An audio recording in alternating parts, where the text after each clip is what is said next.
Hello les amis, voici une petite critique rapide du manga Dragon Ball Super chez Glénat qui devrait sortir le 5 avril. Le manga Dragon Ball Super, on a eu la chance de l'avoir en avant-première accompagné d'un magnifique sac plein de goodies, porte-clés, posters, artbook de figurines Soumé et une super lithographie. Alors ne vous inquiétez pas, malgré tous ces goodies, on ne fera pas de cadeau dans notre critique Dragon Ball Super. Voici nos impressions. Alors côté finition, le manga est très bien façonné, avec une apparence qui ressemble beaucoup à la version japonaise. Le papier est sans doute de meilleure qualité, il est beaucoup plus blanc. Le scénario du manga est d'Akira Toriyama, l'auteur d'origine. Le dessin est d'un dessinateur beaucoup plus jeune, Toyotaro. On ne connaît pas l'âge de Toyotaro, mais on suppose qu'il est beaucoup plus jeune qu'Akira Toriyama, car le dessin en couverture est fait en infographie, ainsi que le line et le tramage à l'intérieur du manga.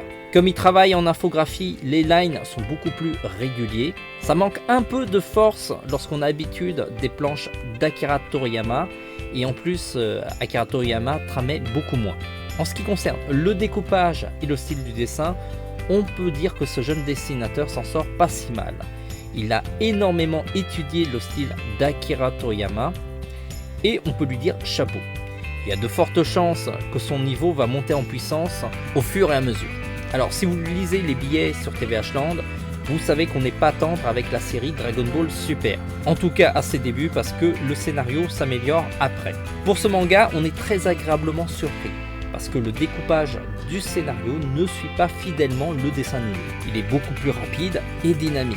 Un peu moins de la moitié du manga correspond à l'arc Battle of God, et la seconde partie correspond au troisième arc du dessin animé, le tournoi intergalactique.